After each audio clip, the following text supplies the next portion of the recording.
Então, boa tarde. Hoje é dia 22 de dezembro de 2021. Estamos aqui na aula sobre hip hop e resistência, né? Essa cultura riquíssima sobre a qual a gente vai falar. Estamos com muitas pessoas na sala e a gente vai começar a apresentar um slide de algumas questões que a gente trouxe mais para localizar o contexto dessa cultura tão ampla. E eu convidei o Bart Almeida para falar com vocês, que ele é integrante da cultura hip hop. Pode se apresentar? Sim. Boa tarde a todos e todas. Popularmente, somente nas rodas de break, eu sou conhecido como Bart, B-Boy. Logo mais eu explico o porquê disso. Atuo na cultura desde, vamos dizer, os primeiros passos começaram em 2003. Nosso rosto está cortado? Não. Nem preocupa tanto com a câmera que a gente vai colocar o slide. Acho que o mais importante é se a voz está chegando bem. Melhorou? A voz está assim, só está ele aparecendo agora, você não. É isso mesmo. Está só metade do rosto, acho que a disposição da câmera. Então é isso, assim. Minha pesquisa mais está atrelada a esse universo urbano, tanto com o hip hop, o que a gente considera como hip hop hoje, que foi no século XX. A gente vai debater um pouco sobre isso aqui. A gente vai começar a apresentação de slide. E quando for passando os tópicos, pode interromper para fazer perguntas, tá? Eu acho que vai ser mais vantajoso fazer as perguntas no decorrer da apresentação do que deixar tudo para o final. Aí eu peço a vocês que, se forem fazer perguntas durante a apresentação, que abram o microfone e falem, porque a gente não consegue ver o chat. Quem não conseguir, a gente, quando terminar a apresentação, vê as perguntas no chat, porque quando a gente apresenta, a gente só vê a apresentação. Não dá muito para ver aqui o... Vou começar a projetar a tela. Então tá. A gente vai falar a cultura do sul do Bronx. Então a gente tem aí o mapa dos Estados Unidos, a divisão entre os diversos países, e a gente vai estar aqui, ó, estou passando o mouse rodando, Nova York. Tá dando para ver? Tá. Para quem tem a tela maior, mas vai estar na... O quê? Esse lado é o lado leste. Leste, que está na esquerda. À direita. Então, à direita aqui a gente tem Nova York, e é o epicentro de tudo isso, assim, de tudo isso que a gente vai falar. Então, aqui a gente tem os principais bairros de Nova York. A gente tem a ilha de Manhattan, em verde, que é o centro. Se a gente imaginar, for comparar a nossa realidade hoje, imagine aí onde está em verde Manhattan, é o plano piloto. Asa Sul e Asa Norte. E o bairro em vermelho, que é o Bronx, em laranjado, Queens, em amarelo, o Brooklyn. Basicamente são os bairros dormitórios, assim, onde as pessoas dormiam e pela manhã acordavam para ir para o lugar onde tem as oportunidades de emprego. Para quem assistiu muito aí, Todo Mundo Deu Cris, que já é anos 80, o pai do Cris basicamente fazia esse trajeto diariamente. Ele saía do Brooklyn, onde está em amarelo, e trabalhava principalmente em direção a Manhattan, em verde. Manhattan é onde tinha as Torres Gêmeas, onde todo o acontecimento, vamos dizer, publicitário acontece lá. Então, só para a gente entender, a gente vai focar no início do que foi a cultura hip hop, nos anos de 1970, em vermelho aí, que é o bairro do Bronx.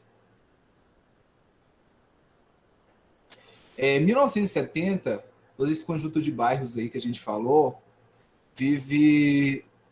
é um momento crítico, extremamente crítico, principalmente pela crise que aconteceu ali no município.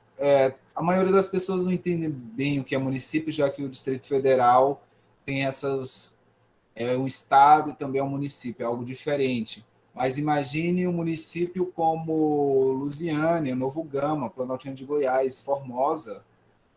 Então, estava em plena falência, assim. A gente tem uma verba mensal que é gasta para pagar essas coisas básicas, como polícia, bombeiro, o SLU, que faz a limpeza urbana. Em Nova York, pela crise financeira que estava ocorrendo, não tinha pagamento disso. Assim. Imagine que você tinha 1.000 pessoas que faziam a limpeza urbana. Passou a ter 150 para todo esse conjunto. Então, o caos estava empregado em tudo isso. O desemprego também, por esse conjunto de acontecimentos, estava altíssimo. Nível de desemprego, assim, se a gente imaginar hoje, talvez, assim, a gente conhece muita gente que não consegue um emprego, o comércio não contrata. Então, devido a isso aí, a gente tem todo esse caos pela ausência da força policial. Todo dia que você sai da sua casa, imagine ver montanhas de lixo, o desemprego, começa a fome e a criminalidade aumenta. A criminalidade nesse período aí, Nova York, estava sinistro. Há alguns anos atrás ocorreu um fato no Espírito Santo, onde a polícia entrou em greve e começou a ter saques em massa, assim, no Espírito Santo. O pessoal arrombaram as lojas, chegaram nas Casas Bahia e levaram tudo. E isso foi o auge da crise em Nova York, em 1977. Teve um blackout de eletricidade, onde passou 72 horas sem eletricidade, todo esse conjunto de bairros, e a galera saqueou tudo. Sim.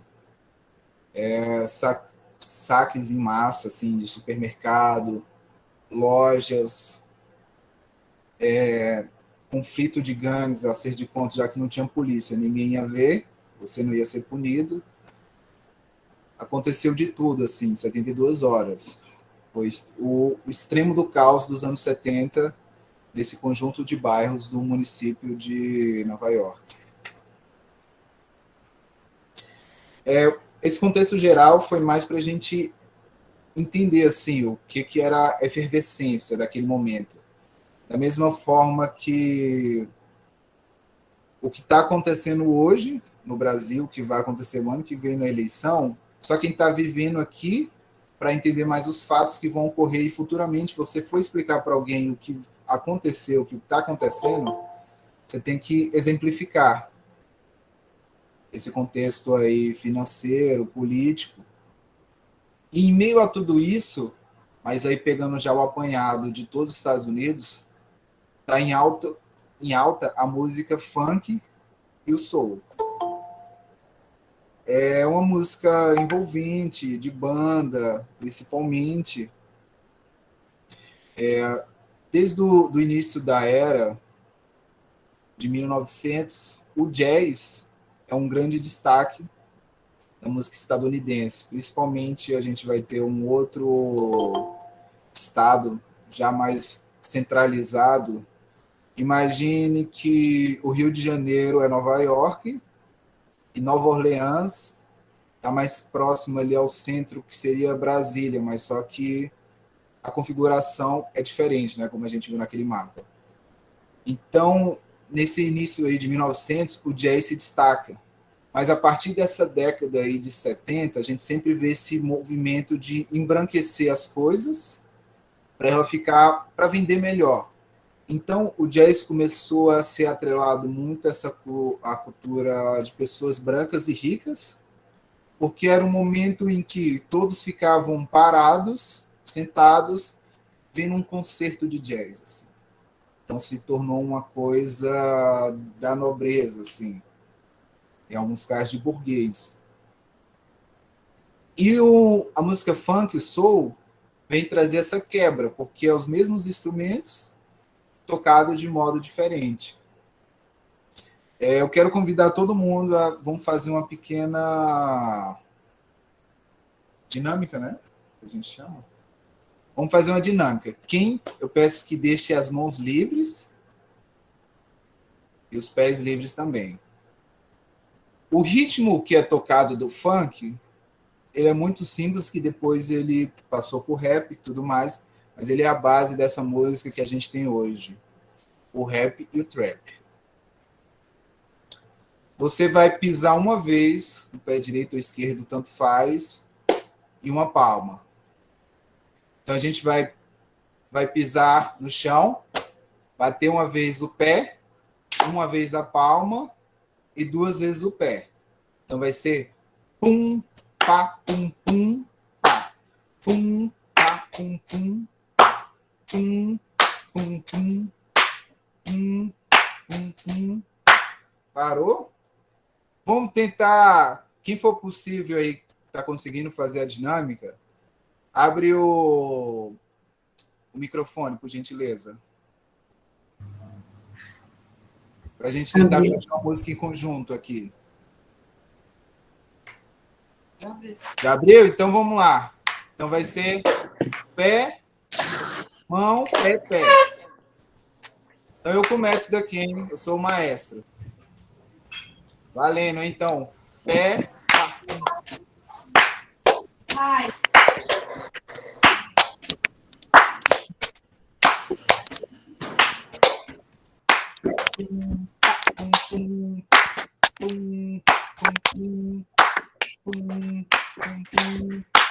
Pé, mão, pé, pé, mão. Pé, mão, pé, pé, mão.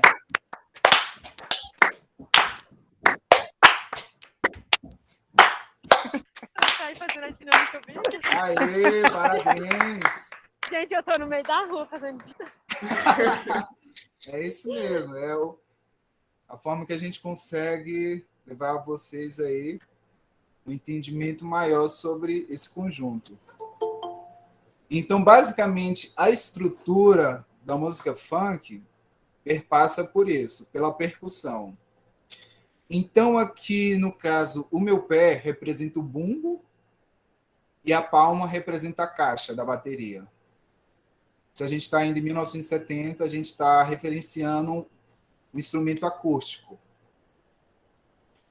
Então, o funk traz essa característica. Quem tiver oportunidade aí no decorrer das férias, tempo livre, tem um filme, biografia do James Brown, que é um grande influente da música funk, que ele justamente traz essa coisa, porque a música gospel é uma coisa muito animada.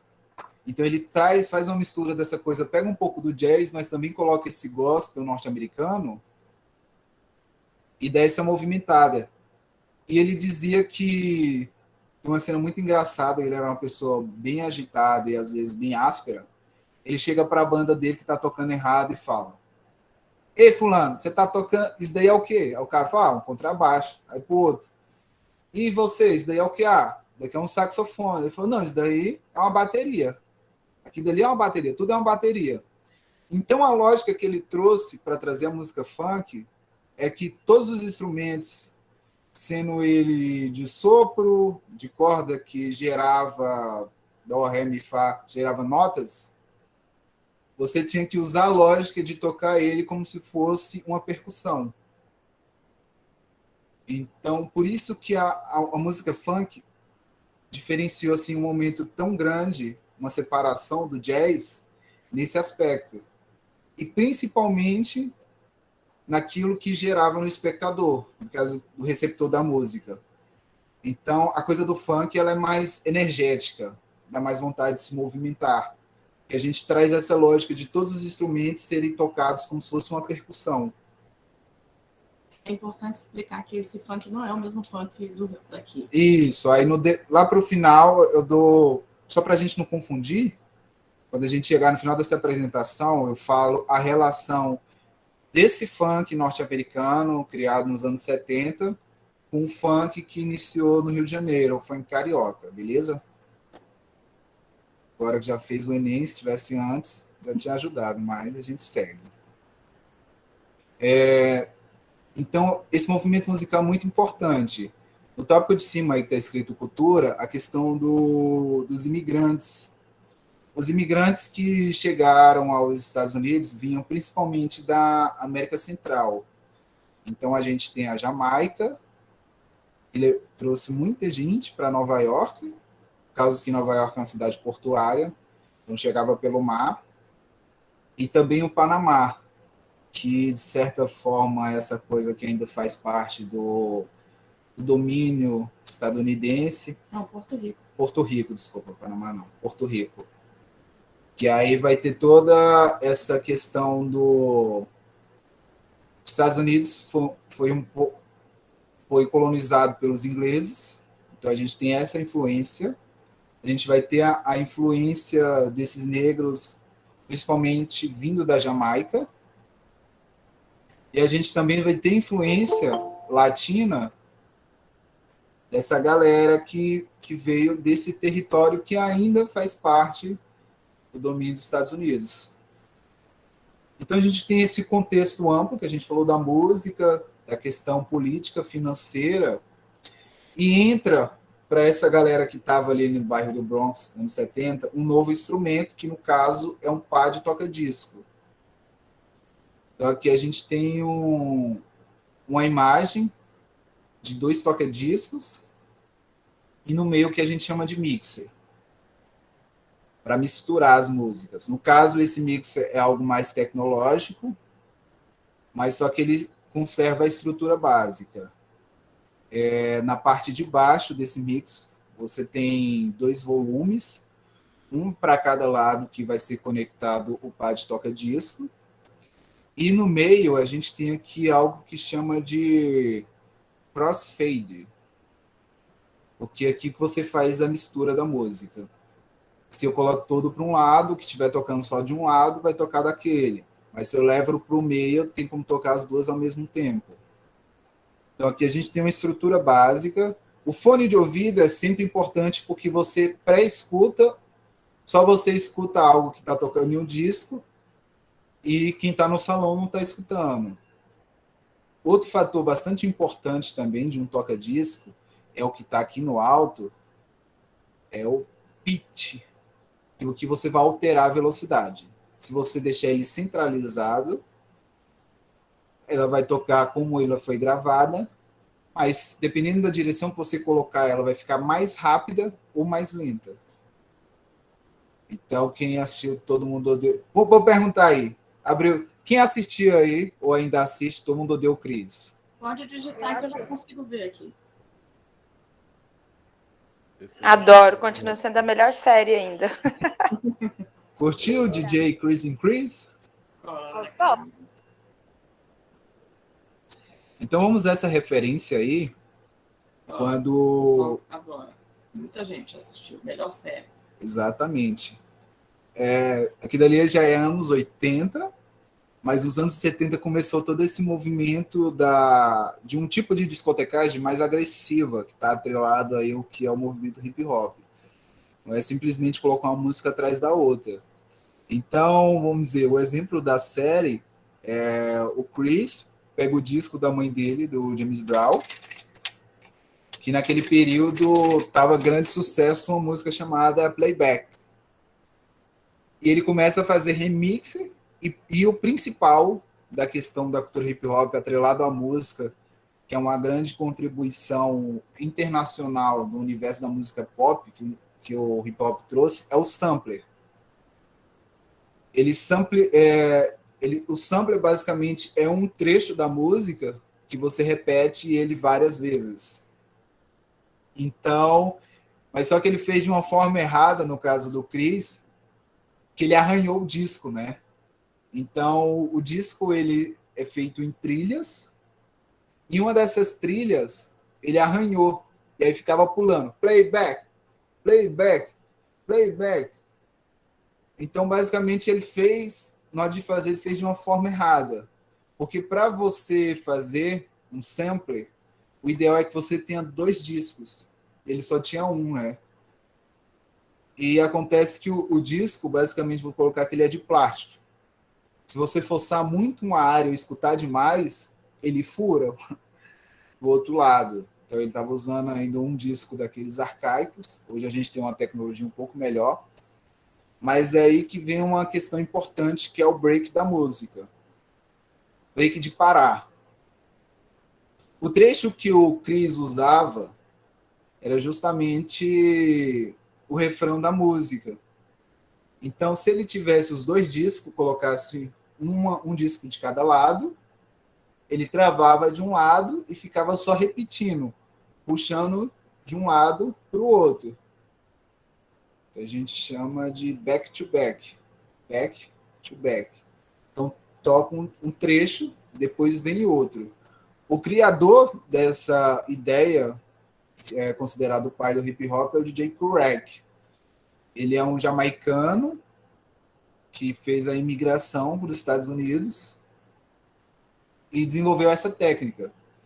E é interessante a gente falar porque boa parte das músicas ainda, funk soul, existiam os trechos mais calminhos, mas principalmente no momento em que não tinha voz cantada, era somente o solo da banda, que é o principal trecho que a gente sampleia. Que samplear é pegar aquele trecho e ficar passando várias vezes. Naquele momento, isso foi chamado de break da música. Então, você fazia a parada da música e ficava aquele trecho mais intenso. E aí, é claro, que você aumentava a velocidade para ela ficar mais intensa, mais ofegante, mais divertida na maioria dos casos. Hoje, os equipamentos eletrônicos, a maioria deles são CDJs, ou então controladoras, você já tem essa função, você aperta botões. E aí é denominado loop. Você faz um loop da música de forma digital. No caso do rap, principalmente no início lá, que a gente está falando, 1970, 1980, a gente sampleava. Então pegava justamente esse trecho que a banda tocava sem voz, para fazer o sampler, e o que hoje a gente chama de beat. Então fazia o beat dessa forma. O início do rap no Brasil também começou desse jeito. Tanto que uma das músicas, o primeiro grande sucesso dos Racionais MCs é O Homem na Estrada. É um sampler da música do Tim Maia, Ela Partiu. Então a gente tem esse conjunto aí da contribuição de como esse novo instrumento, que é o principal dessa marca, e era a Technics. Então era um par de Technics e o mixer, que você fazia milagre. Porém, como eles não tinham equipamentos nesse momento aí, era tudo feito ao vivo. Então, se alguém fosse fazer freestyle, tinha que levar um DJ lá e o cara ficava fazendo esse sample. Imagine só, uma batalha de MC que o DJ ficava lá, ó, suando para conseguir fazer esse sample aí, fazer esse break da música. Lembra que a gente falou aqui, cadê? Esse blackout que ocorreu aí, ó, o número 4, blackout, de eletricidade que durou 72 horas. Então, a gente tinha um DJ Kurek, que era um dos únicos que tinha equipamento para tocar, e todo mundo queria ser ele. Então, todo mundo, assim, decidiu tocar o F, digitou o F aí, e a galera saqueou todas as lojas, assim. Realmente, cara, eu quero ter aquilo, eu quero ser isso, e não vai acontecer nada. Então, a galera quebrou, sei lá, você queria comida, então você foi lá e saqueou o mercado. Ah, você queria os equipamentos, então você já sabia as lojas que você ia, e foi lá, quebrou tudo, entrou, e levou para você. Então, a partir desse momento aqui, ó, que a gente fala de 77, foi quando ocorreu um grande boom, assim, um grande avanço na quantidade de pessoas que se tornaram DJs naquele bairro por causa desse fato. A galera entrou, estaqueou e começou a treinar. Então começou a ter várias festas de rua, surgiu outros nomes, mas levou o disco, né? Porque também você imagina, o disco hoje o disco de vinil sempre foi caro, hoje é caro. Antes era mais ainda, porque a gente tinha questão de quantidade limitada de discos. Então esse conjunto todo, assim, tanto que a gente vai ver alguns nomes aqui. A gente tem aqui a capa de um quadrinho desse período aí dos anos de 1970. Então essa galera que começou a criar suas rimas e gravar, a gente ainda não tinha o que a gente chama hoje de rap. E a gente só entendia a cultura hip hop. A maioria das pessoas que você chegar a fazer pesquisas na internet vai falar que tem 4 elementos: o DJ, o MC, o B-boy, ou B-boy ou B-girl, ou break, dependendo de quem você for falar, e o grafite. Mas só que o entendimento disso era que era o MC. O MC fazia rima, fazia improviso. E essas rimas do início era algo mais cotidiano, assim, mais aberto. É como você vê um vídeo hoje aí, numa batalha de rima, os temas são os mais variáveis possíveis. E da mesma forma foi isso no início, assim. Eu tenho um tema que vou rimar sobre ele. Não tinha essa coisa ainda eu só faço rap se for de protesto. Não, isso daí foi criado com o decorrer das outras décadas. Mas a gente só tinha essa ideia de fazer rima. Como está aqui, a rima improviso, o canto improvisado, ou a rima poesia, o canto pré-gravado. E a gente não, aliás, a gente não estava nascido ainda, mas a mídia e outras pessoas não chamavam isso de rap. Só chamava as pessoas que faziam isso, que eram renegados do funk. Que nem a gente falou daquela música lá do início, James Brown, grande influência, a banda tocando, papapá, papapá. Como assim? Você pegou, sampleou o negócio, fez batida eletrônica, acelerou o beat, quebrou a música, assim, ficou sem graça? Você é um renegado mesmo, você está renegando a sua origem. E aí se tornou isso, assim. Nesse primeiro período, eles eram chamados de renegados do funk. Então, acho que o grande nome internacional, assim, que teve esse destaque por gravar e fazer, é África Bambaataa. Tem uma música chamada Planet Rock, que ele gravou, que foi um sampler, mas aí no caso da melodia, ele sampleou de uma música de rock, que eu não lembro bem aqui agora. Em um primeiro momento o artista não deixou, mas depois permitiu que fosse feito, fosse lançado. Então, o primeiro grande nome foi África Bambaataa.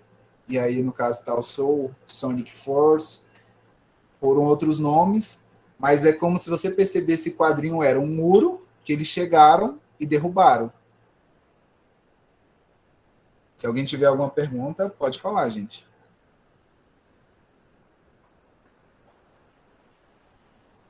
Não, né? Tá ok. Se tiver, eu falo. Tá. Quem tiver no computador, a maioria vai estar no celular, mas o central aqui, no caso, é o África Bambaataa. Ele está de óculos e moicano, de calça amarela e de capa. Ele era líder de uma das maiores gangues que tinham no Bronx, que era... Como é que é a tradução? Os Bloods e os... Não, isso é em Los Angeles, já era anos 80. essa daí? Nômade Selvagem? Isso, tinha uns nômades selvagens, que era mais oriza, mas só que a maior gangue que ele trouxe, que ele era líder, espada preta, como é que é igual o valete? Black Sword? Como é que é aquela espada preta das cartas? Black alguma coisa. África. Daqui a pouco eu lembro, gente, mas quem joga aí truco, joga cartas, a gente tem aquela carta preta que alguns chamam de espadinha. É aquele nome. Como é que é assim, o nome daquela carta preta? Coringa? Não, Espadilha. é espadilha, mas o nome em inglês para isso. Ah, tá. Então ele trazia, a gangue dele era a principal. Aqui eu só trouxe essa imagem. Black Spades. Black Spade, exatamente. Eu só trouxe essa imagem porque aqui fica mais nítido, porque para as gangues de Nova York, a diferenciação era se você estava disposto a fazer pela gangue ou não, não importava muito a sua origem. No caso, aqui a gente está vendo um rapaz de Black Power, é uma foto preta e branca, e tinha muito essa coisa de você pegar a sua jaqueta jeans e customizar com essa coisa da sua gangue. Aqui uma moça que parece um pouco mais indígena ou latina, não sei, e também era aceito, que é diferente do que aquilo que a gente vai ver mais para frente, aí nos anos 80, já em Los Angeles. Então, as gangues estavam em alta, principalmente por essa questão que a gente viu da violência, porque era mais seguro, você tinha um pouco mais de segurança fazendo parte de uma gangue do que fazendo parte de nenhuma nesse momento. Então, e acontece que em alguns momentos era inevitável um conflito de gangues ou outras questões, porque o principal transporte naquele momento era o metrô, e entre uma estação e outra do metrô não tem para onde você correr, então era sempre bom você estar em galera. Porque imagine só, você é de uma gangue, está sozinho. Aí você tem uma gangue rival, adversária, com 5 pessoas, você vira presa fácil. Então acontece que você andava sempre em grupos. Que o Bronx, se a gente for comparar hoje aqui com o nosso território aqui do Distrito Federal, esses novos conjuntos habitacionais que surgiram. A gente tem o Paramount Park, a gente tem no Riacho Fundo 2 também, a gente tem em Lusiânia. Então, são pequenos prédios que você vive ali, cada um em um andar. Bem aquilo que era parecido lá com Todo Mundo Odeia o Chris, os prédiozinhos, mas só que no caso do Bronx era mais simples ainda do que era no Brooklyn.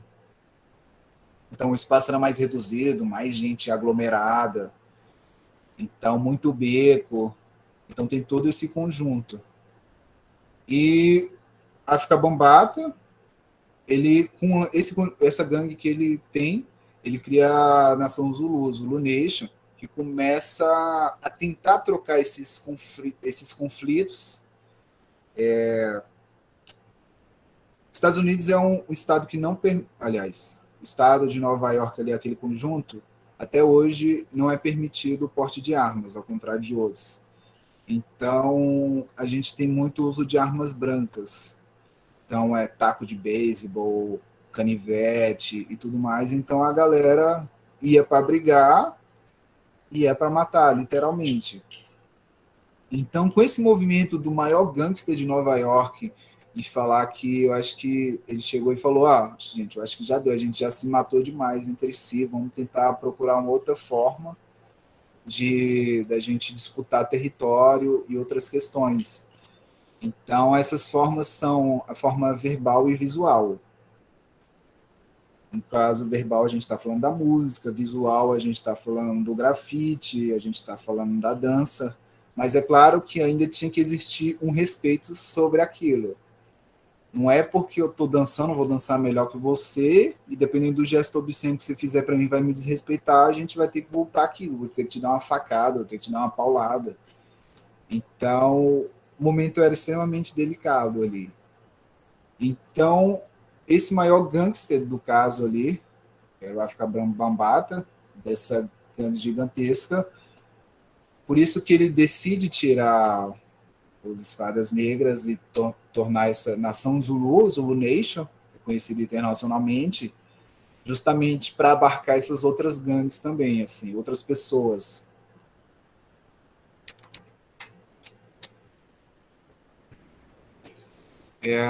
Próximo tópico aí a gente vai falar sobre a dança.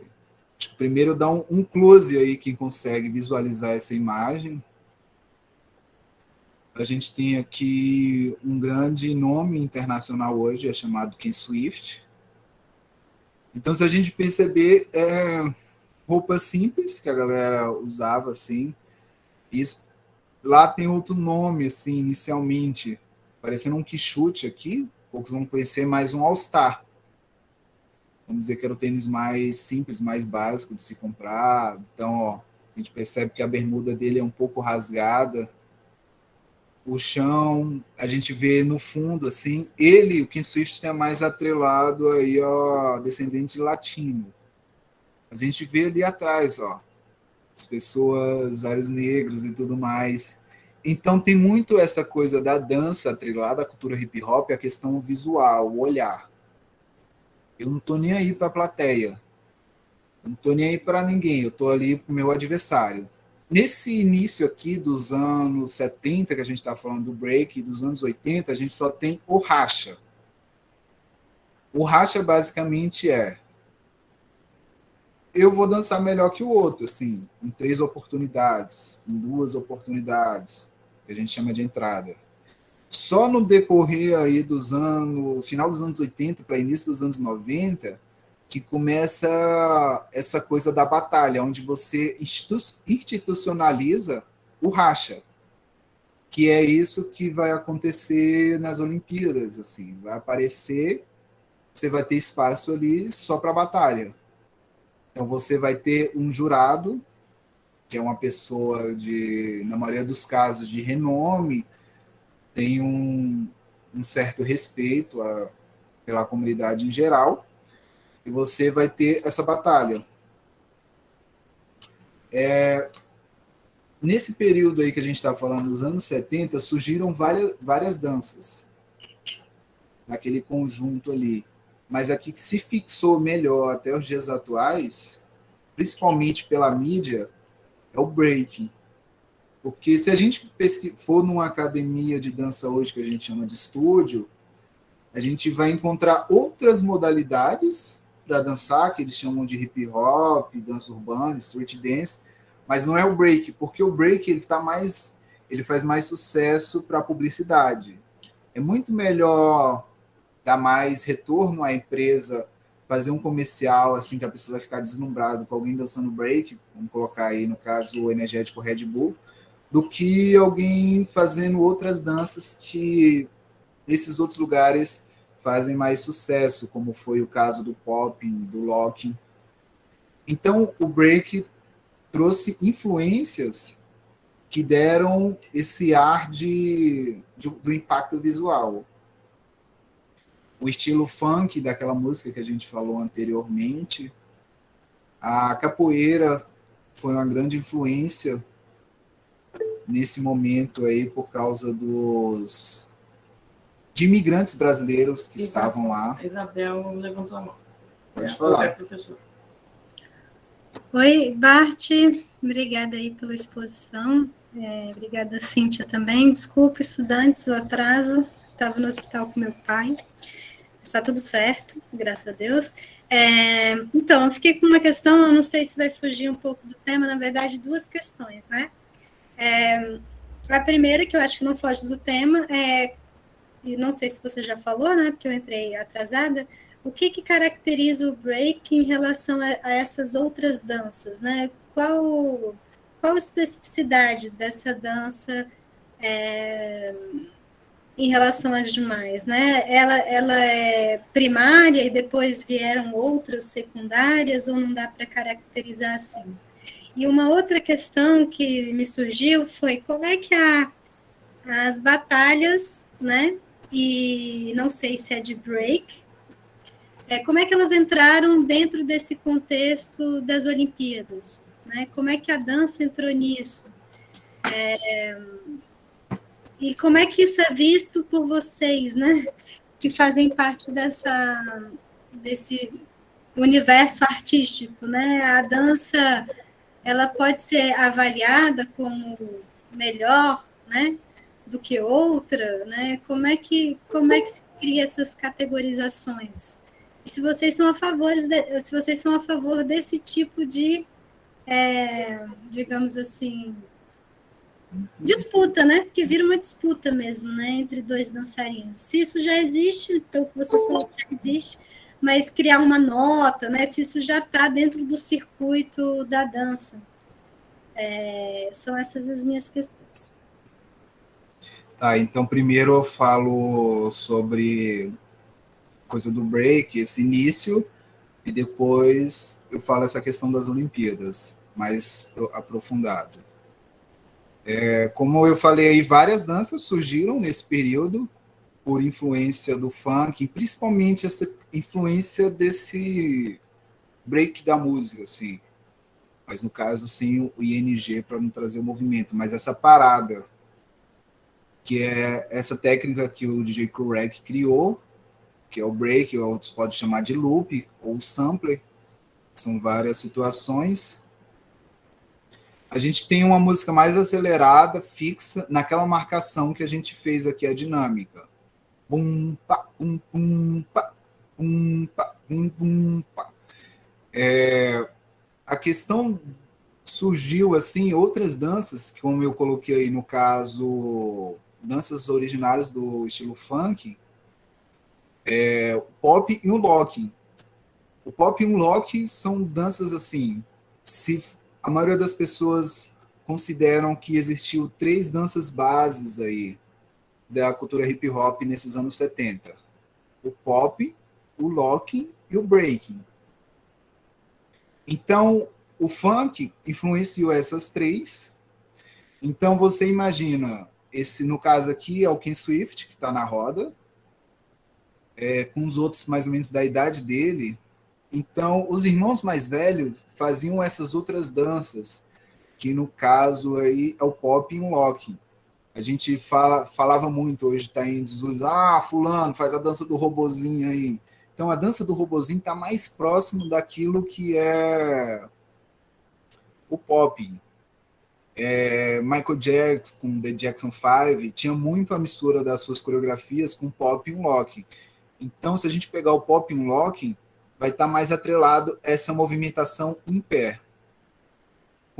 Principalmente, aí, se a gente for falar uma coisa mais técnica, contração e relaxamento dos músculos, e uso... Imaginário não, que palavra eu uso? A questão das articulações causa efeito, assim, um efeito visual. Então, essa dança, o pop e o locking, vai estar mais atrelado a isso, mas ainda com a marcação do funk. A questão do break se destaca tanto, porque como a gente está vendo aqui na imagem, eram mais crianças, então as crianças arriscavam mais. A educação nos Estados Unidos, nesse período aí, já estava atrelado ao que a gente está trabalhando hoje com um período integral da educação. Então, você ia para a escola e realmente passava o dia inteiro com várias atividades, muitas delas culturais. E para receber um salário baixo e trabalhar na periferia, tinha que ser imigrante. Então, no caso, aí a gente tem um grande nome aí de um mestre de capoeira. Daqui a pouco eu lembro o nome dele. Então, foi um grande nome que trabalhou em escolas ali do Bronx, ensinando capoeira. E essas crianças aprenderam um pouco da origem da capoeira, o que era a capoeira, principalmente a capoeira de Angola. Então as crianças começaram a misturar essa dança que eles não conseguiam fazer dos irmãos mais velhos com esse estilo funk, essa forma de dançar funk. Então você imagina, não consigo fazer o que o meu irmão faz, então eu vou fazer do meu jeito, mas só que misturar com a capoeira. Então, a gente, além disso, naquele período, os cinemas estavam em alta com os filmes de Kung Fu. Então, os filmes de Kung Fu eram uma grande influência ali. Então, tem a movimentação do Kung Fu, tem a movimentação da capoeira, já tinha a movimentação dessas danças atreladas ao funk. E aí a gente... Mestre Gelon. Mestre Gelon. Mestre Gelon foi um grande nome aí, e também apareceu até no The New York Times, entre outros, mas isso é bem detalhista. E o último detalhe que influenciou é a dança break, que não influenciou tanto essas outras duas danças, que é considerado base do hip hop, foi as danças latinas, vindo da América Central, principalmente de Porto Rico.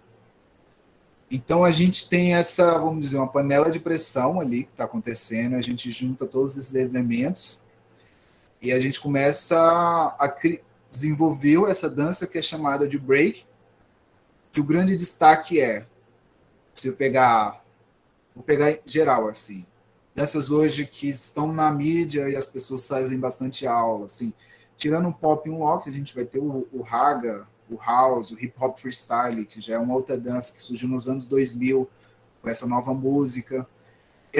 Você sempre vai dançar em pé. No máximo, você vai fazer pequenos movimentos indo para o chão e voltando. Mas no caso do break, a gente tem a movimentação em pé. Espero que futuramente a maioria das pessoas que estejam aqui tenha a oportunidade de fazer aulas presenciais no IFB de dança. A gente vai ter o nível alto, médio e baixo. Então a gente vai sempre fazer a movimentação em pé, no plano médio ali, agachado no chão, e principalmente giros com partes do corpo. Cabeça, costas, joelho, pé. Então a gente vai ter esse conjunto para denominar o break. Assim, você fala, aquela movimentação de chão limpa, gente. Não é qualquer marmota que é break também, não. Que a gente sempre vê um tiozão chegando na festa do final de semana, fazendo uma marmota, aquilo não é break, não.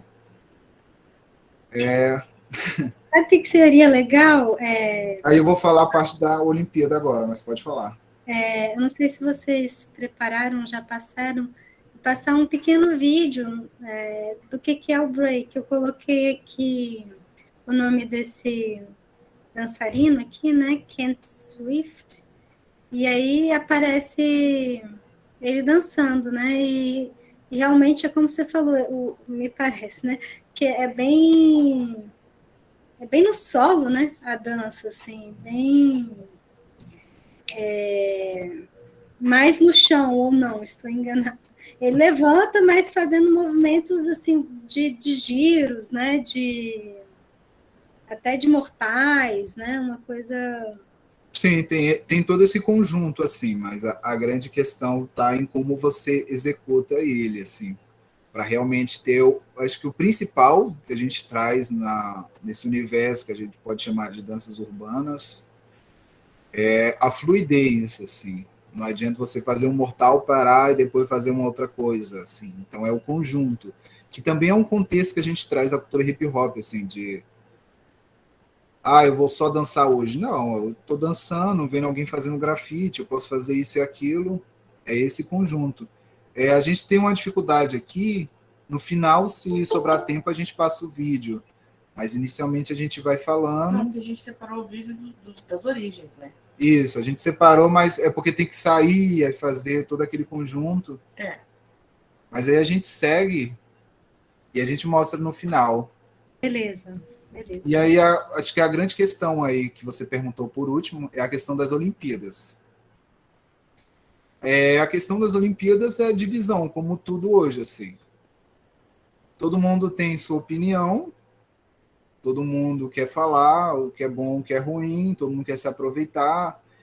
Então, a gente tem uma grande divisão hoje, assim, está mais explícito da questão do break nas Olimpíadas. Claro, a gente tem aspectos ruins, mas também tem aspectos bons, porque a gente vai ter basicamente uma divisão em a dança de competição, que é esse aspecto que a gente vai ver mais agora com as Olimpíadas, a preparação física, todo esse conjunto. E, para ser bem mais sincero, o COI, que é o Comitê Olímpico Internacional, ele só está trazendo o break porque nós, assim, jovens e adolescentes, não está mais assistindo a Olimpíada. Eu não quero ver alguém ficar nadando lá. Ah, vai ficar nadando lá. Ou vou assistir alguém nadando, vou assistir alguém correndo, saltando com vara. Ah, que coisa tédio, assim. Então a audiência está perdendo, consequentemente, os patrocinadores diminuem.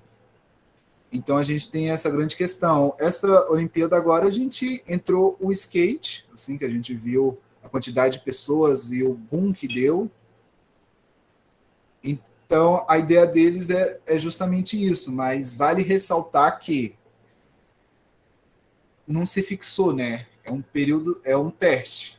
Então, o break vai estar nas Olimpíadas como um teste. Hoje a gente ainda está, no caso, o movimento internacional do break está considerado como dança desportiva.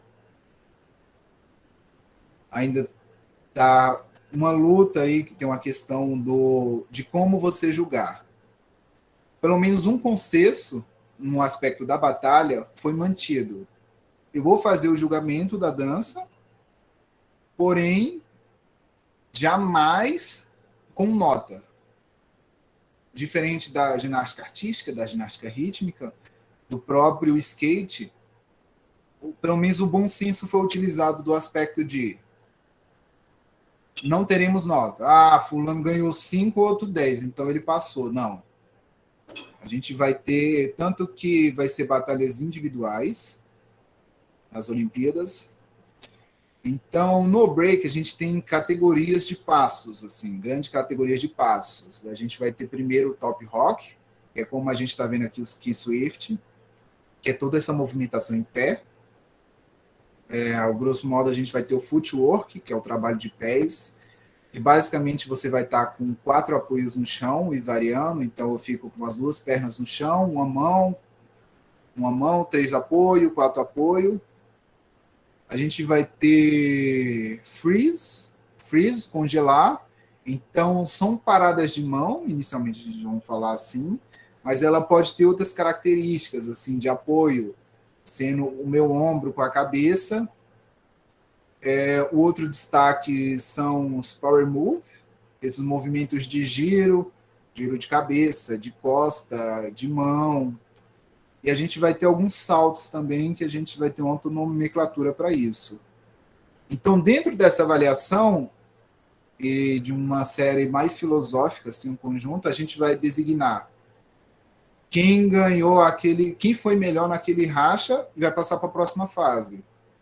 Na questão das Olimpíadas, ao menos isso foi preservado. Então, se a gente pensar mais amplamente, a dança, a gente vai ter essa dança de competição, a dança em um contexto cênico, que eu digo de teatro, assim, e uma dança educacional, que é a grande questão do curso de licenciatura em dança que a gente tem no IFB. Então, basicamente, a gente está deixando mais nítido essas 3 áreas assim, da dança relativas ao breaking. Eu trago uma outra imagem aqui. Obrigada, Bart, respondeu, tá bom? Muito obrigada. Nada. Primeiro, a imagem em preto e branco aí, a gente tem aqui é o Ken Swift, criança, e aqui mais adolescente, aí ele é o centro. Ele tinha esse grupo, ainda tem, né, o Rock Street Crew, e a gente vê aí na mão do outro rapaz um rádio portátil, que é chamado Boombox, apelidado dentro do nosso meio. E como lembra lá que aconteceu o blackout e a galera roubou tudo, então, a galera que dançava break também roubou uns rádios assim para conseguir treinar na rua, escutar e tudo mais. Então, cada um levou para casa aquilo que melhor lhe servia. Então, a gente tem essa coisa do rádio aí.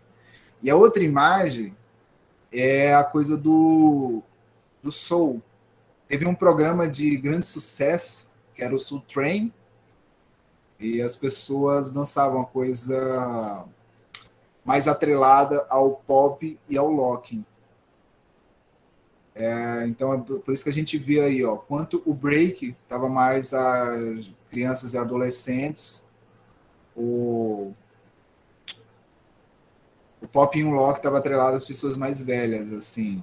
Então, é tanto que a gente vê a questão das roupas, assim.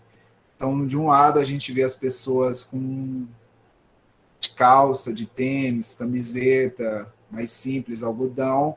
Do outro lado, a gente vê aqui o pessoal dançando com roupas coloridas, assim, calça boca de sino, um sapato de couro, plataforma. Então, a gente tem esse momento bem discoteca. E aí tem esse link, se clicar, vai parar no vídeo.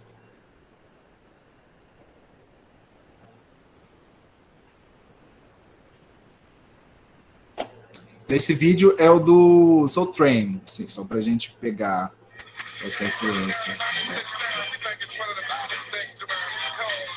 Olha que legal. Muito volume. Precisa, não vai ver.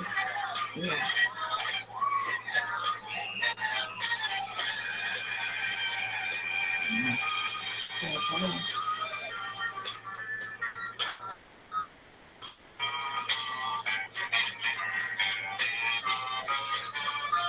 Então aqui a gente tem a questão do movimento soul, a música soul. Percebe que a velocidade da música não é tão rápida. Então, quando eu falo o funk soul, assim, o que influenciou a dance break, o pop rock, a gente vê muito isso daí, ó.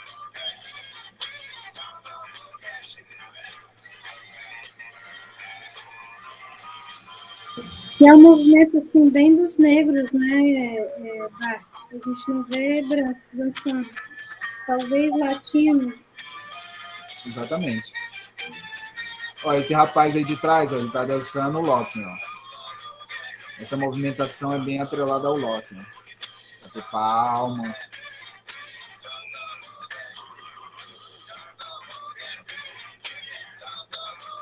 E essa coisa também trouxe muito clau, assim, do pop.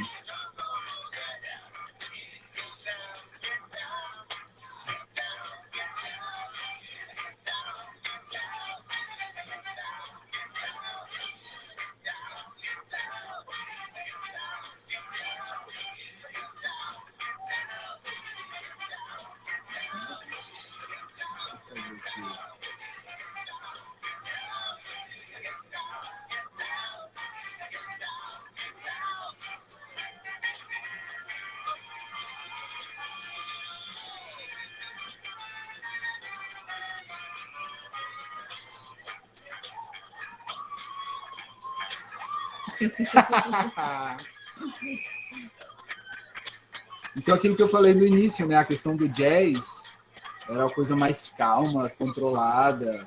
Esse movimento brasileiro. Ó, esse rapaz aí, ó. A coisa do robozinho, ó. É uma coisa bem do pop já.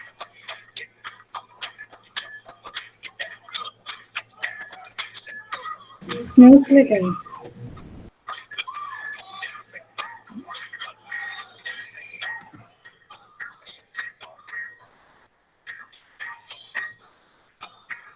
Vamos colocar um vídeo rapidinho aqui do Ken Swift. Deixa eu ver no que tá falando. Vou pegar um vídeo mais velho, assim. Aí vem um anúncio para alegrar o nosso dia. Sua hora de brilhar é agora. Seja fit hoje e pague só em fevereiro. Não, é isso mesmo. Comece a...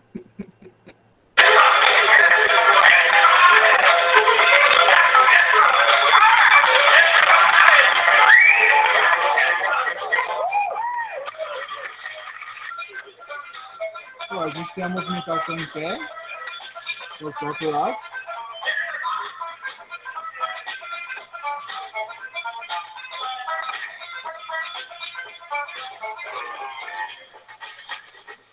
A gente tem a movimentação no chão, ó. Um conjunto aí de trabalho de pés, movimento de costas.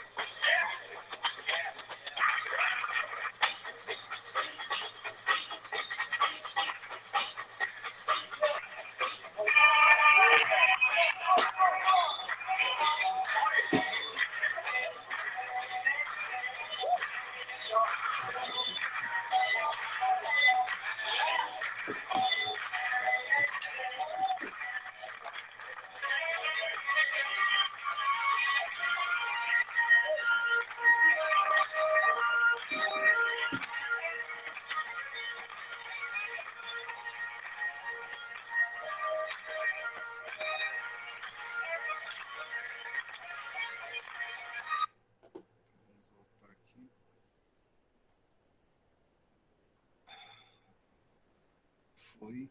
Então é isso, assim, eu trouxe um vídeo mais simples da questão da dança break para vocês entenderem um pouco mais da questão do fundamento. Claro que a maioria dos vídeos que a gente for procurar hoje vai estar uma coisa assim estratosférica, assim, um nível de salto e tudo mais, porque é isso que está mais atrelado à dança de competição. Mas como a gente está pegando uma coisa mais anos 70, assim, para pegar bem a base disso, do que foi isso no bairro do Bronx, para exemplificar. O último ponto aqui que a gente vai ver desse conjunto ainda de 1970 é a questão do grafite.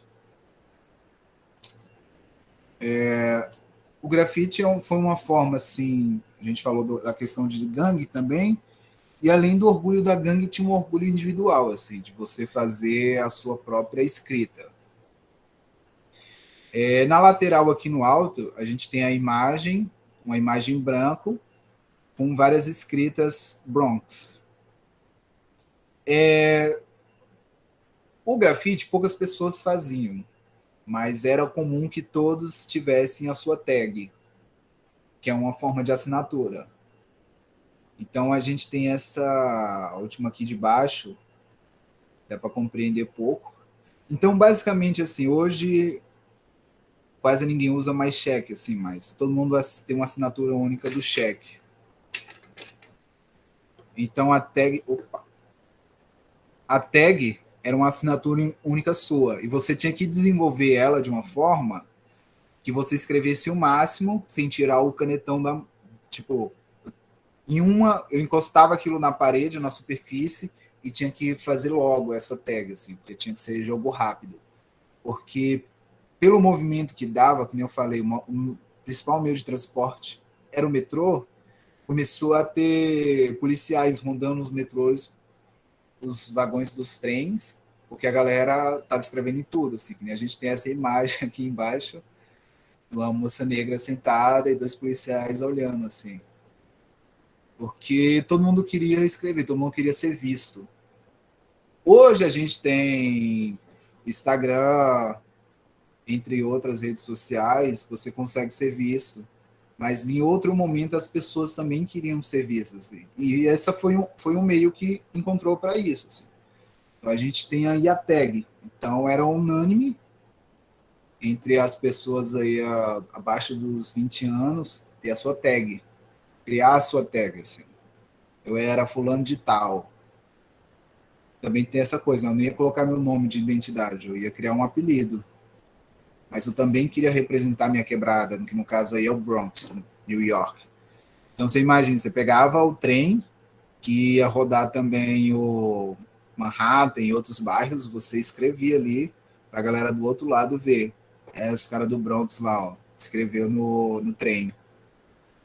Então acho que o primeiro ponto para a gente entender o grafite é entender a tag. Porque a partir de hoje, toda vez que você vê um grafite, você vai ver no canto a tag da pessoa, a assinatura. E daí você vai saber quem foi o autor. Assim, claro que a gente está falando num contexto Brasília. Porque até hoje, em Nova York, se você não tiver autorização, você é preso pela questão de fazer um grafite. Não é nem considerar grafite, é considerar pichação, desde que você não tenha autorização da prefeitura. Além do... Claro, a gente falou a tag, então a gente começa com o grafite. A gente tem o grafite começa com essa ideia da letra gorda. Em um primeiro momento, a gente só tem a tinta preta, a gente não tem cor, aquilo que é feito. Mas depois, com essa influência ainda, a gente está em 1970, nos anos 60 foi muito forte a influência hippie, né, dos Estados Unidos. Aquilo ainda estava efervescente. Então, as cores assim do grafite, essa coisa da letra gorda, veio muito dessa influência do movimento hippie. Tanto que a gente vê aí na foto do lado, a lateral de um trem, um amarelo, um verde, uma coisa assim bem mais viva. Acho que tem esse grande destaque. E no primeiro momento era a letra gorda, só de uma cor, em um segundo momento era a letra gorda só preenchida por dentro por cores,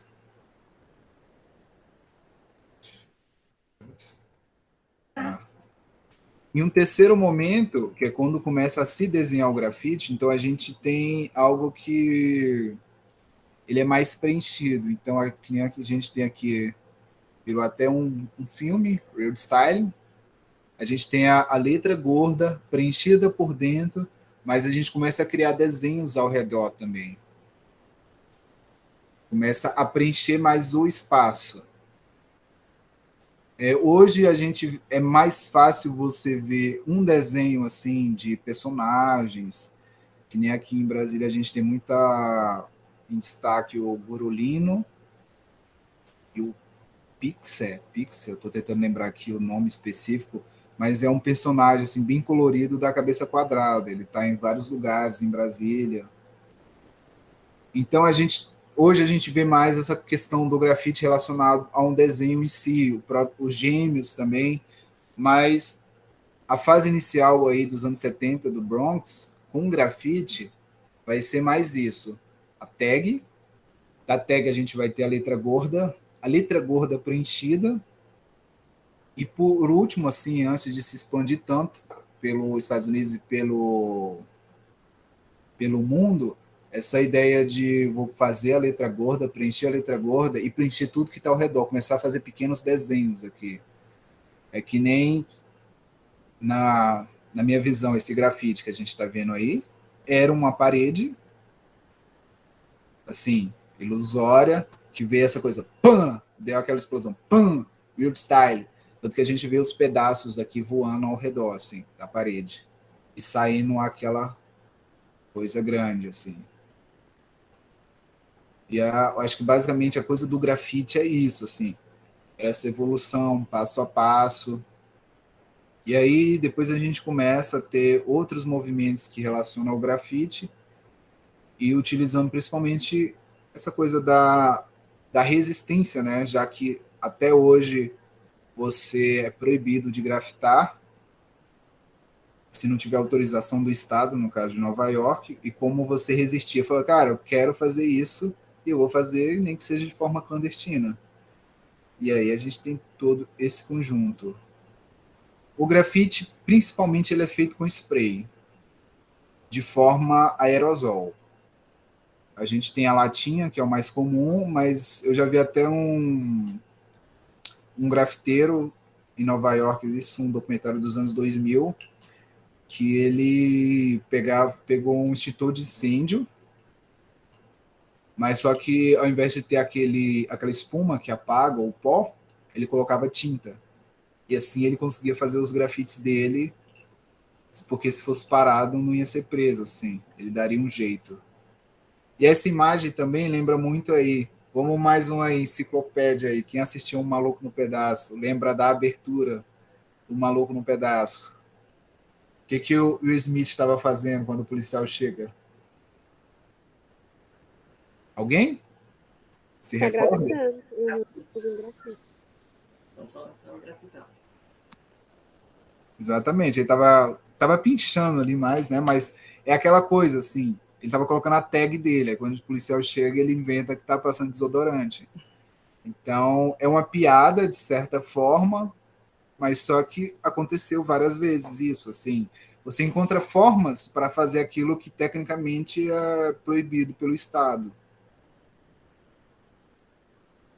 Então, esse contexto que eu trouxe aqui, que a gente falou aqui do desenho, do grafite, a gente falou da dança, do breaking, a gangue aqui, a música, esse contexto está mais atrelado isso daqui, a 1970. Antes de chegar no Brasil, assim, para dar um contexto amplo, é importante falar de Los Angeles, 1980. Eu vou voltar aqui no mapa. Então, a Califórnia, é o estado onde está Los Angeles, é no outro extremo. Então, enquanto de um lado a gente tem Nova York, no outro extremo a gente tem a Califórnia, e dentro da Califórnia a gente tem Los Angeles. Vamos aí, mais uma pergunta, essa eu quero ver. Quem joga ou já jogou ou conhece aí o GTA San Andreas? O clássico. Clássico do PS2. O Ivan falou que já jogou. Ivan, alguém no bate-papo? Não, ele tá... Ah, Eu lembro até que no começo do jogo tem uma missão assim, né? Que você tem que, tipo, pichar por cima das gangues rivais, né? Não? Uma coisa assim. exatamente. Mas, exatamente assim. É só para a gente entender a diferenciação do movimento gangster dos Estados Unidos para o movimento gangster de Los Angeles. Várias pessoas disseram que já jogaram. Exatamente. Débora, Gabi, Bárbara. De tudo, da forma que as gangues se apresentam em Nova York, é muito diferente daquilo que se apresenta em Los Angeles. E esse jogo, ele traz um universo, assim, das gangues de Los Angeles. San Andreas é uma coisa ilusória, claro, eles não usaram o nome, mas só que é aquele contexto ali de Los Angeles. Então, essa coisa do gangster, quando o hip hop chega em Los Angeles nos anos 80, tem uma grande diferença, e é o que chega melhor no Brasil, assim, mais destacado, essa ideia gangster de Los Angeles. Então a gente vê ali nesse jogo, o GTA San Andreas, a roupa, a forma de se comportar, a forma de se movimentar. A gente vê, que nem eu coloquei aqui, a questão da roupa larga, a gente não tem tanta certeza, mas a história que mais se fala é quando você está na cadeia nos Estados Unidos, principalmente aí mais do estado, aí você cometeu um crime na Califórnia, você vai ficar em cadeias da Califórnia, onde você tinha uma única roupa, assim, que eles costuravam tipo um macacão, assim. Então todo mundo começou a usar roupa larga, porque existiam os gordões, existiam os magrinhos, existiam todos os corpos. Então o Estado só costurava uma roupa para todo mundo. Então a gente traz essa coisa da roupa larga, de igualdade, todo mundo é igual, mas por isso, assim, porque em Nova York não, a roupa era mais justinha. A gente viu a questão da roupa. É do Prince Swift. Exatamente, ó. A roupa aqui da galera aqui, ó, do Prince Swift e tudo mais, a questão de Nova York era uma roupa mais justa. Aqui, ó, desse daqui também a galera, ó. Mas quando você chega em Los Angeles, na Califórnia, era para ser um pouco mais igual. Então era essa coisa mais gangster que as pessoas tinham, assim, de igualdade. Traz a coisa da roupa larga. A questão do próprio boné à barreta, que nem aqui a gente tem uma imagem aqui dos Racionais MCs embaixo. Esse boné à barreta aqui mais do que se a gente pegar o boné aqui de Nova York, que a gente chama de cap, ou então o truque, que é o boné que a gente chama de telinha, que ele vem na lateral ali. Então é uma coisa mais suave, assim, uma coisa tão pesada, não traz essa carga emocional que a gente criou no decorrer dos anos. Correntes e joias. E quando a gente estava em Nova York, a gente tinha, nos anos 70, essa coisa livre, você cantar o que você quiser. Mas só que como essa coisa de Los Angeles trouxe uma coisa mais, um movimento gangster único, dividido por duas gangues, e lá as gangues eram mais divididas pela sua roupa, né? Você pegava a sua jaqueta jeans, costurava, fazia isso e aquilo. Em Los Angeles, não. Você usa bandana, seja lá como é que você chama, principalmente quase unicamente dos blondes e dos crips. Bárbara está falando, a cultura de supervalorização de tênis também é bem notável nisso tudo, né? Exatamente, a questão dos tênis, aí a gente começa depois daqui, é Bárbara, né? Bárbara. Começa depois daqui, Bárbara, porque a gente começa a ter essa coisa do gangster, do dinheiro e tudo mais, assim, eu sou um gangster, então eu quero me mostrar como um gangster. Então, um carro caro, um carro que só eu tenho uma joia aqui. Essa questão da joia, poucas pessoas têm. Então, a questão do tênis vem daqui também, que depois a gente vai ter até o Run DMC, que é uma banda que já se desfez, mas até hoje ganha grande publicidade. Pode falar, Bárbara. Quando eu estava lendo, assim, não lembro exatamente, mas tinha muito essa carga hereditária mesmo, sobre os escravos, assim, as pessoas se identificavam, isso até no Brasil, por essa cultura de a pessoa descalça, ela tem, ou ela é escrava, ou ela é muito pobre. Então, desde sempre foi criando essa cultura dos sapatos, muita gente não tinha condição de comprar, e aí com isso foi se autoafirmando, né? Junto com a cultura gangsta de luxúria e ostentação. Acho que é isso. Muito Sim, boa aula. agradeço. Tem isso daí também por um aspecto de, para a gente aqui no Brasil, tecnicamente a Nike e a Adidas têm os mesmos valores, sim, no nosso aspecto financeiro e tudo mais, mas culturalmente nos Estados Unidos não. A Nike e a Adidas assim tem uma diferenciação enorme. É a Nike, né, que é mais valorizada e tudo mais. Nem sei. A Isabel levantou a mão. Pode falar, Isabel. Então, isso que a Bárbara colocou, né, me fez refletir sobre a questão do consumismo, né, porque no primeiro momento, a apresentação que você fez, me pareceu que a roupa larga, né, dava uma certa tornava as pessoas mais iguais, né, no sentido de terem roupas parecidas e tal.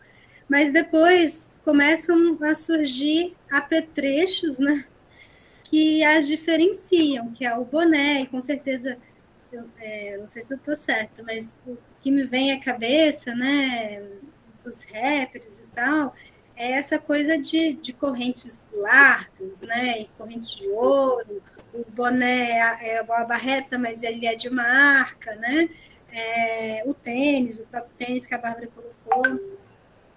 E aí eu fiquei em dúvida mesmo, assim, se isso já desde o início, né, começou com uma forma de diferenciação entre as pessoas que dançavam break, né, que faziam hip hop, música e tal, ou não, né, essa questão da diferenciação, ela veio com o tempo. E essa questão do consumismo, né, ela ainda é forte, né, essa questão de ostentação, através da roupa, né, através dos acessórios, eu entendo que ainda está presente, né? Embora, por exemplo, quando a gente pensa, é engraçado que parece até contraditório, né? Porque o rap ele é um instrumento de resistência, de denúncia social, mas ao mesmo tempo tem uma ostentação na parte estética, né? Eu não sei o quanto que a questão do consumo é criticada, né, por esse movimento e tal. Estados Unidos, né, é capitalista, então o berço do capitalismo, eu acho que talvez seja difícil entrar aí uma pauta como a do consumo dentro desse contexto, né, estadunidense. Sim. Justamente aqui que eu estou trazendo aqui nos anos 70, quando na década de 70, aí, desse início em Nova York, o que você falou, música de protesto, não, era fazer música rimada, assim, a melhor rima era a minha, o tema pouco importava, assim. Por isso que eu achei importante falar aqui de Los Angeles nos anos 80, porque como você tem quase um estado inteiro loteado só por duas gangues, você tem posições em várias áreas, assim. Então, isso abarca as várias áreas, a forma de escrever. Aqui que começa a questão da manifestação, utilizando o rap, que aqui sim começa a ser chamado rap. Como a gente viu lá, era chamado só Renegados do Funk. Ninguém ainda chamava de rap. Então, o movimento gangster de Los Angeles que trouxe esse conjunto, trouxe o conjunto da roupa, que é o que a gente vê mais no Brasil aqui. Então, o conjunto da roupa, a poesia mais áspera. Quando eu digo poesia mais áspera, é do tipo, eu estou numa batalha de rima hoje, eu estou rimando aqui sobre, eu peguei o baú, comi 2 pastel na rodoviária e mandei o cobrador tomar em algum lugar. Beleza, eu fiz minha rima cruzando várias coisas. Mas quando eu coloco poesia áspera aqui, que a gente coloca aqui nos anos 80, é algo extremo, assim. Não vou cantar essa. Eu pensei aqui uma tradução da música do Tupac, que são grandes nomes, assim, daquela região, que ao mesmo tempo que eu falo da minha gangue, eu falo dos meus revólveres, eu falo da porcaria do crack que está sendo vendido na rua e as crianças estão consumindo. Então, existe uma forma diferente de você colocar a música, que é como se a gente for pegar as músicas mais antigas aí do Racionais, traz muito isso, assim. Nego drama entre o sucesso e a fama, dinheiros, problemas, invejas, luxo e fama. Então, eu uso palavras assim mais consistentes. Se você for comparar uma música do próprio Racionais com a música do Criolo, então tá, assim, de termos está muito distante. Claro que a gente tem um conjunto, mas de termos está muito distante, porque aqui os Blondes, os Crips, eles tinham essa noção de que eu tenho minha gangue, mas, pô, não quero ver ninguém morrer tão fácil assim. Então isso daqui está mais atrelado ao que a gente vê hoje, virou até piada no início da pandemia, que alguns morros do Rio de Janeiro, que é comandado pelo crime organizado, proibiu as pessoas de saírem sem máscara de casa, coisa que o Estado e a Prefeitura do Rio ainda não tinham feito. Então a gente tem realmente os espaços dominados por gangues que começaram a impor coisas. E uma das questões que, você vai cantar rap, você quer cantar na minha quebrada e não vai falar nada de protesto, a gente não aceita. Então, essa coisa que você citou aí da música de protesto, de resistência, só começa aqui. Lá, isso não tinha tanta importância assim. Eu queria só rimar e ser o melhor rimador. Então, aqui que a gente começa a chamar de ritmo em poesia, em Los Angeles, que traz todo esse conjunto, a questão da gangue, assim, as gangues, tem até quem tiver interesse depois, se você errar a escrita, você só procura uma foto do Tupac, é o que está escrito na barriga dele, Thug Life. Existe um código entre as gangues, no caso que estou colocando só as duas aqui, o código Thug Life. Então, é coisas do tipo, você não pode vender drogas na porta de escola, você não pode vender drogas para mulheres grávidas, você não pode utilizar crianças com menos de 10 anos de aviãozinho. Então, nessa região que a gente está colocando de Los Angeles, existe o código da gangue, assim. O código, seja você vermelho ou azul, no caso aqui, se eu colocar um grande nome, Snoop Dogg é Crip, ele é azul. Então, tem outras galera de grande nome que é dos vermelhos. Então, existe esse conjunto, assim. É uma coisa bem organizada. Chegamos no limite, você não vai respeitar isso, então a gente vai te matar. Não vou deixar matarem um companheiro meu. Aí vai lá, 30 pessoas e se matam ao mesmo tempo. Então tem esse conjunto assim, imagina uma coisa bem faroeste, filme de faroeste. Um se encontrava lá, outro de cá, e atiravam entre si. O Tupac era de qual banda? Tupac era parceiro do Snoop Dogg, também do Dr. Dre, de azul. Exatamente. E foi morto por causa de gangue. Então, é bem... A questão do Tupac, ele tinha uma briga mais ampla, que ele se brigou com o outro lado do estado, que foi Nova York. Aí já é uma questão midiática, tudo. Se a gente for falar, não vai dar tempo de entrar nesse mérito agora. Mas a questão de Los Angeles traz muito isso para a gente pegar em um aspecto internacional, assim. Esses primeiros grupos Bart, que a gente... Diga. Posso fazer um comentário? Sim. É a professora Carol Capuzzo. No que você está falando e no que a Bel falou também, a respeito, né, de usar a música como uma questão de protesto, você está falando que isso é mais recente, né, na história da música, mas quando você pega, assim, eu acho difícil a gente falar acho que de qualquer linguagem artística, sem contextualizá-la na questão sociopolítica, né, e aí as referências que você vai nos dando, por exemplo, da roupa larga, né, em função dos presídios, o saqueamento para poder adquirir aí os instrumentos, material para poder desenvolver aí o gênero, né? Então, assim, a gente está falando de quais pessoas que estão vivendo em quais lugares, em quais condições, né? Como elas são vistas pela a sociedade dominante, e aí, por mais que a gente não tenha, assim, de forma consciente, né, essa questão de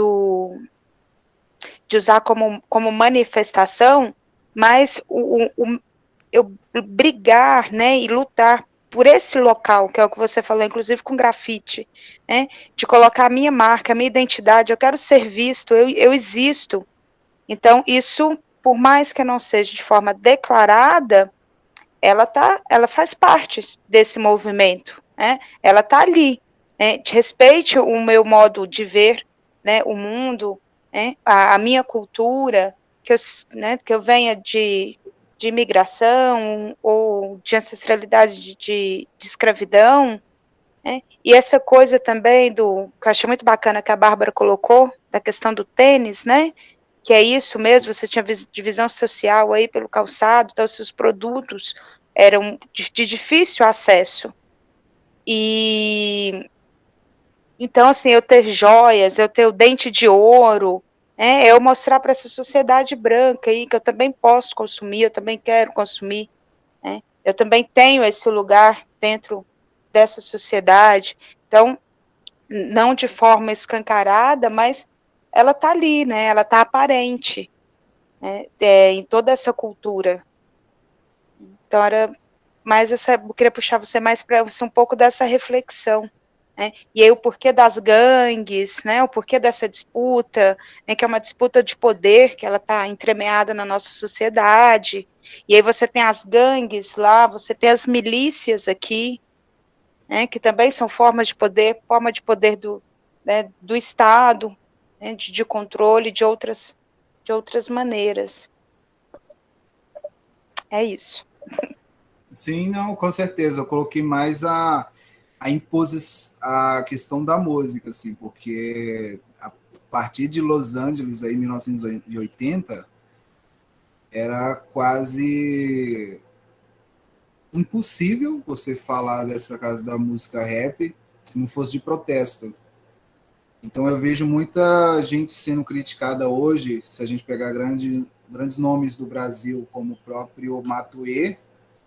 Por alguns ele é tão criticado porque não faz protesto, isso não é rap. De certa forma é rap, porque o trap veio do rap.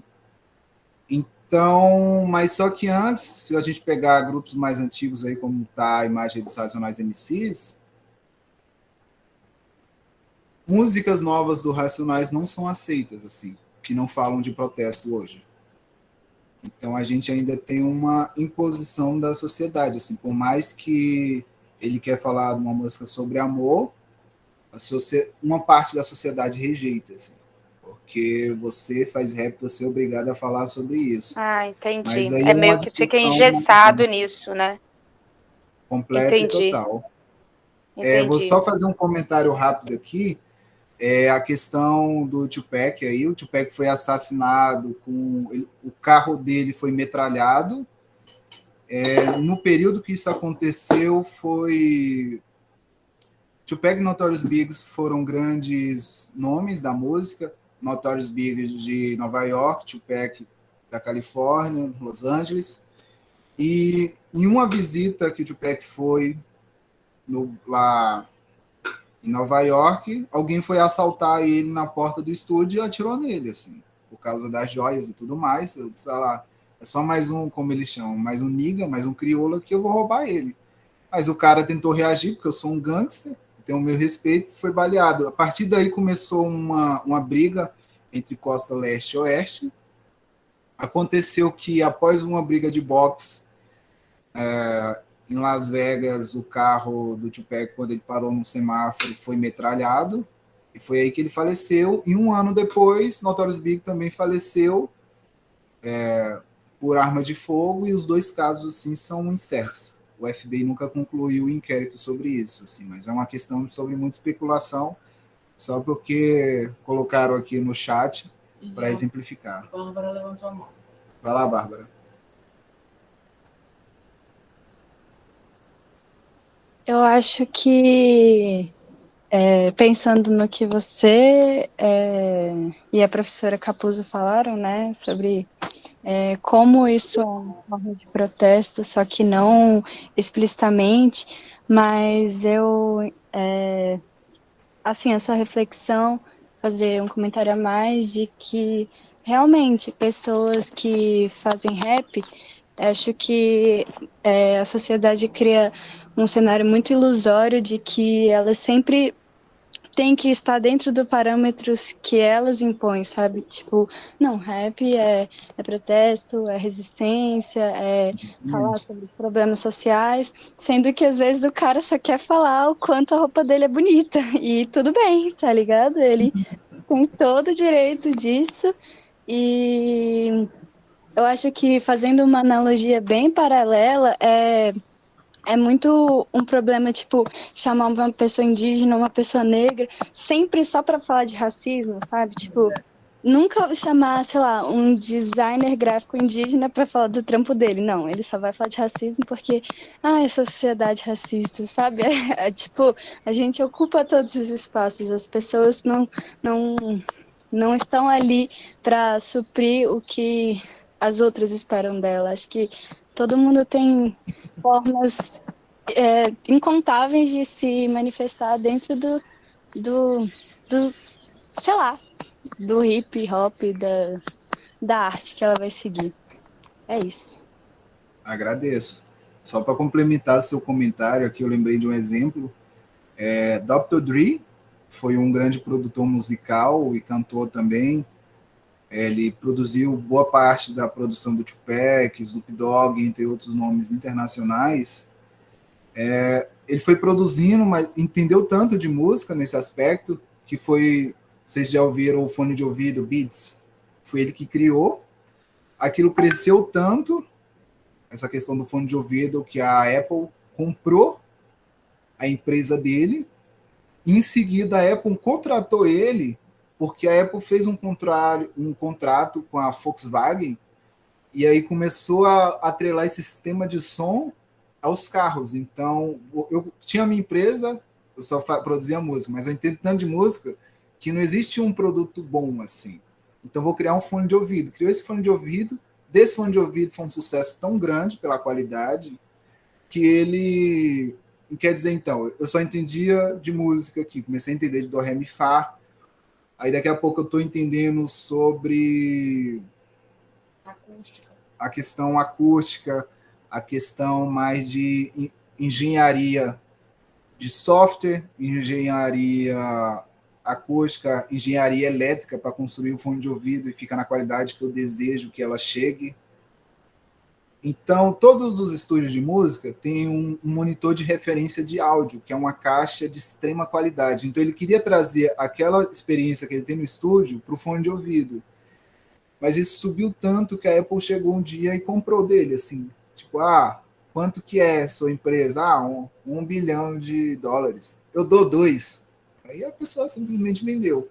Quando eles compraram, a Apple fez uma parceria com a Volkswagen para trazer esse sistema de som para dentro dos carros. E a Apple foi lá, contratou ele, uma pessoa que só produzia música, para criar, hoje, se a gente for pegar no mundo, milhões de carros que tem esse sistema de som que foi desenvolvido por um negro. Assim, não chamaram ele para, como você falou, vai lá aí da sua música de protesto, como que Tupac morreu, Dr. Dre morreu. Não, fizeram isso. Assim. Então é bastante interessante você ampliar essa discussão para falar justamente isso. Outro exemplo aqui, a gente tem o Mano Brown, que foi contratado pelo Spotify Brasil, e tem um podcast chamado Mano a Mano, que tá um sucesso, assim, para aqueles que têm acesso ao Spotify Premium, consegue ver bem, e aqueles que não têm acesso ao Spotify Premium, você baixa, que você consegue escutar os podcasts do Mano Brown com pequenos comerciais, mas pouco importa. Mas eu acho que essa discussão que você trouxe é extremamente importante, assim, que, de certa forma, até o protesto a sociedade engessou, e como que a gente sai disso? Alguém levantou? Senão vou finalizar. Ela está falando aqui. Para além de reconhecer as lutas, preconceitos e a própria história, é enxergar que aquela pessoa tem muito valor a agregar, né? Para além do grito de luta. Exatamente. Então, só para finalizar aqui, eu tinha trago essas duas imagens, em cima da Interworld, que é uma dupla de rap da África do Sul. E a primeira, aquela coisa, África do Sul, para distorcer bem, são dois brancos mesmo, mas a gente ainda percebe essa questão da roupa larga dos dois, independente do estilo, do corte de cabelo, a coisa do tênis também, pelo jeito, eles mesmos personalizaram as roupas. Embaixo, no mesmo período, aí, a gente tem Racionais MCs. Então, ó, a gente colocar aí, Mano Brown, tá mais à frente com boné em detalhe laranjado, ele tá de aba reta, beleza. Mas só que ele tá com uma blusa social, uma calça jeans, um blazer, mas só que tá no estilo assim que não é tão obrigado que nem a gente falou lá anteriormente da questão de Los Angeles. Já conseguiu sair um pouco, mas ainda tá com essa coisa do boné. Tanto é de rock, os demais. Então o hip hop hoje, se a gente colocar, é uma coisa muito ampla. E em cada localidade, a gente percebe essa característica que ele se atrela. Só para finalizar, eu vou falar rapidamente da questão do funk, assim, 2 minutos. O funk no Brasil. Lá nos anos 80, a gente viu aquela questão da discotecagem, a gente viu a questão do break da música, como você parava a música, que isso a gente chama de loop, e a gente também vai ter o sampler.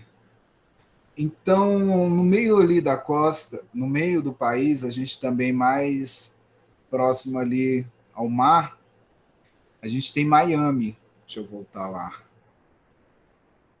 Em Miami começou a surgir um movimento diferente com a música de Miami, na Flórida, aqui, né? Então aí quem já foi na Disney ou pretende ir, a Disney está aqui na Flórida, aqui bem no apêndice dos Estados Unidos. Então aqui tem uma cidade chamada Miami, onde as pessoas falam, nossa, aconteceu várias coisas legais lá e desenvolveram uma técnica chamada sampler. Sampler você pega um trecho da música, que ninguém fala nada, você copia ela e adiciona vários elementos a ela. E aí a gente com o passar do tempo, pelo período dos anos 80, e principalmente no final ali na divisória dos anos 80 e 90, surge a música que é chamada Miami Bass, Miami grave de música. Tem um equipamento chamado MPC, depois vocês procuram, e hoje, aqui no Brasil, a gente conhece essa música, Miami Bass, como Flashback. Então, Steve B, entre outros, a gente conhece essa música como Flashback, que talvez o pai aí da maioria escute, o tiozão no final de semana lá, fica fazendo aqueles passinhos. Então a gente tem esse movimento, que é chamado Miami Bass, e quando ele chega ao Brasil, as pessoas, principalmente no Rio de Janeiro, porque você vê que a Flórida é uma cidade costeira, e o Rio de Janeiro também é uma cidade costeira, então várias informações chegavam pelo mar. Quando começou a chegar essa música, essa música é legal, e começou a desenvolver os bailes, as pessoas começaram a imaginar o que aquela letra dizia. Então, ninguém sabia nada de inglês, mas começaram a cantar as músicas de forma brasileira. Aí começou a surgir a melô do pelo encravado, a melô do sacolé, a melô de não sei o quê, porque em algum momento ele imaginava que a pronúncia daquela música lá era aquilo que ela conhecia no Brasil. E aí se tornou as melôs. Aí as pessoas cantavam, dançavam com aquela música, e aí começou através dessa música, alguém fez uma pergunta, eu vou concluir aqui, aí a gente já faz essa pergunta, tá ok? Eu tiro a página aqui que está sendo compartilhada, da Flórida. Então, a música que foi feita lá em Miami, que já era um sampler, que chegou no Brasil, as pessoas já usavam essa música para tentando cantar e ressampliaram essa música e fizeram aquela primeira levada que a gente tem como funk carioca. Que aí a gente começa a surgir, tipo, eu só quero ser feliz, andar tranquilamente na favela em que eu nasci.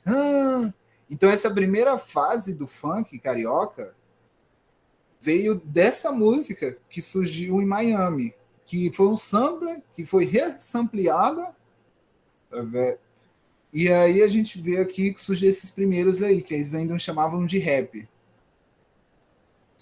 E aí, com o início dos anos 2010, 2008, 2009, a gente tem o New Funk, que você pega essa batida aí, mas só que a gente já tem dinheiro para comprar outros equipamentos digitais, o acesso a aparelhos como computador ficou mais fácil, e a gente começa a criar essa nova fase do funk que a gente tem mais hoje, que eles chamam de New Funk, porque você pega ainda a base daquele funk carioca que surgiu aí no final dos anos 90, início dos anos 2000, você pega essa base, mas só que você aumenta a velocidade e aí coloca outros contextos. Sai dessa forma, como ela falou em alguns momentos até engessado de falar protesto, eu vou falar o que vier na cabeça. O problema é que na maioria das vezes na cabeça só tinha putaria. E aí a gente tem aí hoje o New Funk, principalmente no Rio de Janeiro e São Paulo. Vamos lá, perguntas e tudo mais. Para a apresentação. Sim.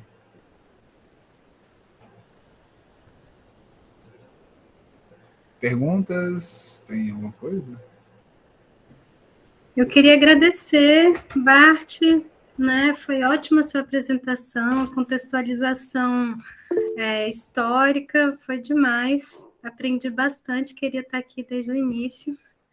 Eu achei muito bom você situar, né, situar geograficamente, né? Eu acho que às vezes a gente não sabe exatamente onde fica Los Angeles, onde é que fica Nova York, eu digo até por mim. Eu acho que é importante essa localização, né, geográfica. E também a aula em si foi maravilhosa, obrigada. Acho que os estudantes estão aqui falando também que amaram a aula. E aí é isso, só agradecer mesmo. Alguém tem mais alguma dúvida, gente? Teve um menino que se incomodou que você falou como se todos os jovens não gostassem das Olimpíadas. A Rafael, o nome dele, lá em cima. Eu falei que ia pedir para você falar um pouquinho. Ele achou generalização. Rafael, então eu peço desculpa, assim, mas se a gente, já que a gente falou dessa questão da indústria cultural, no aspecto de... Vamos lá. Não acho justo que ser...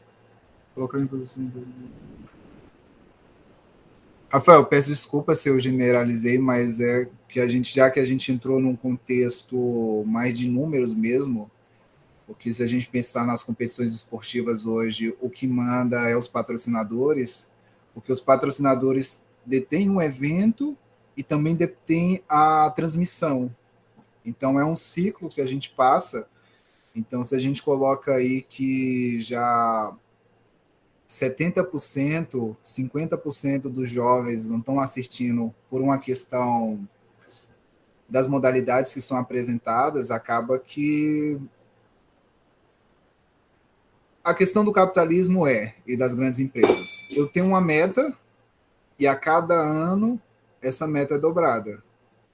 Então, eu não me importo o que vai ser feito para essa meta ser batida.